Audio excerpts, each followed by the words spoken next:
On parle d'immobilier à question d'argent aujourd'hui et de commerce au détail, alors qu'en janvier dernier, la 104e édition du Big Retail Show à New York, traduction libre, grand spectacle du commerce du détail, a attiré plus de 35 000 visiteurs.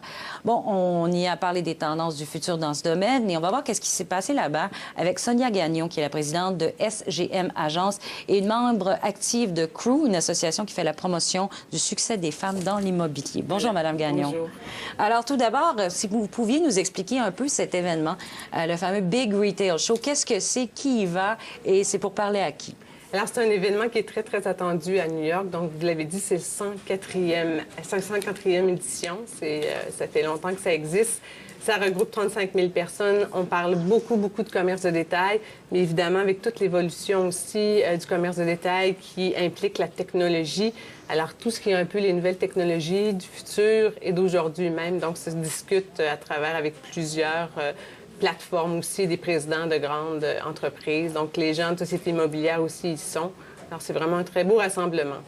Donc, ça existe depuis plus d'un siècle. Donc, il y a une nécessité de se rassembler puis de parler un peu de qu'est-ce qui se passe et où les tendances s'en vont pour la vente aux particuliers, au détail. Et qu'est-ce qui ressort cette année en termes de tendance? Cette année, en fait, le magasin a été à l'honneur. Alors, pour pouvoir mettre en perspective un petit, moyen, grand magasin? Un petit, moyen, grand pour permettre d'expliquer un peu l'expérience que les détaillants doivent faire vivre à leurs clients.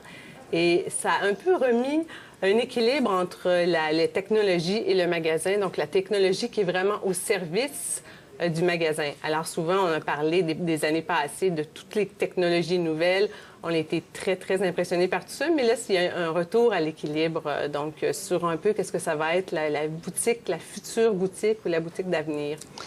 Donc, même si quand même les ventes par Internet augmentent, donc sans passer par l'exposition dans l'endroit physique du magasin, mais qu'est-ce qui a fait en sorte que ça a été remis à l'honneur? C'est qu'on croit que, justement, là, que ça va s'équilibrer ou qu'il va y avoir une baisse, un retour vers les magasins physiques, en fait, en briques? Bien, c'est-à-dire que par les perturbations que l'on vit avec l'économie, la démographie, les éléments technologiques, les médias, etc., c'est sûr qu'il faut revoir un peu les façons de faire.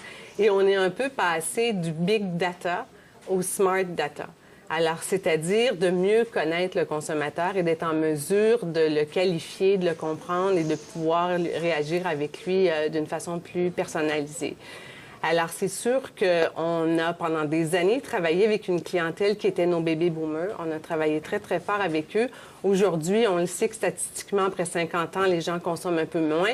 Et il faut que les détaillants soient visionnaires et qu'ils se tournent vers la génération des W, qu'on appelle la génération web, qui, eux, au-delà de l'Internet qui fait quand même une révolution actuellement, le mobile, je pense, qu'il est encore plus important en termes de révolution que l'Internet. Et les jeunes, on le sait, ils vivent avec ça. Alors, c'est vraiment important que les détaillants puissent utiliser les outils technologiques pour bien connaître leurs consommateurs, mais faire vivre une expérience aussi dans les magasins. Bien, justement, comment on se réinvente pour ne pas être le magasin d'avant et d'être capable d'aller chercher ce segment démographique qui est emprisé? Bien, il y a eu plusieurs cas, en fait, pendant l'événement. Je vais vous donner des exemples un peu. Rebecca Minkoff, un magasin qui a mis, c'est vraiment un coup de cœur, elle a mis des miroirs touchscreen dans son magasin, dans lequel on arrive, on a les vêtements qu'on a sélectionnés. Si on veut changer la taille, on appuie, on fait call stylist pour avoir la taille qu'on veut. On a un système d'éclairage aussi qui est en fonction aussi des vêtements que l'on porte. Alors ça, c'est quand même très intéressant.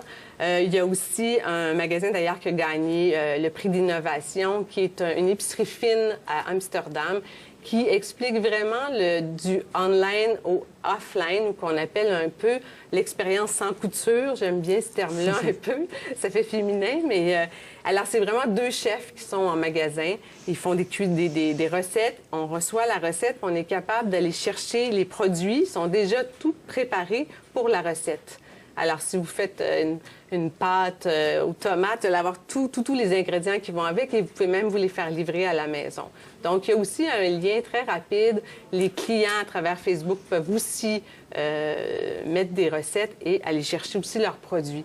Alors, il y a des éléments aussi intéressants, mais au-delà de ça, il y a la capacité aussi, par exemple, du merchandising assisté, ou dans un magasin, on a développé, Fujitsu a développé une gestion intelligente, en fait, du stock. Alors, les gens, les employés sont capables de voir où sont mal situés les produits. Alors, les produits mal rangés à travers une puce qui est installée.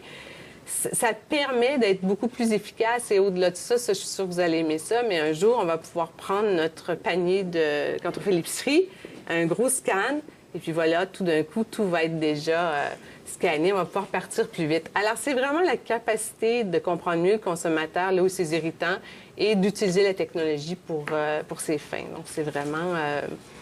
Mais ramener les gens en magasin aussi. Puis ramener les gens en magasin pour une expérience, parce qu'on a quand même actuellement 3 des ventes qui se font sur Internet. Donc, il y en a beaucoup sur un lieu physique. Voilà, merci beaucoup, Mme Gagnon. Merci, ça m'a fait plaisir. Si la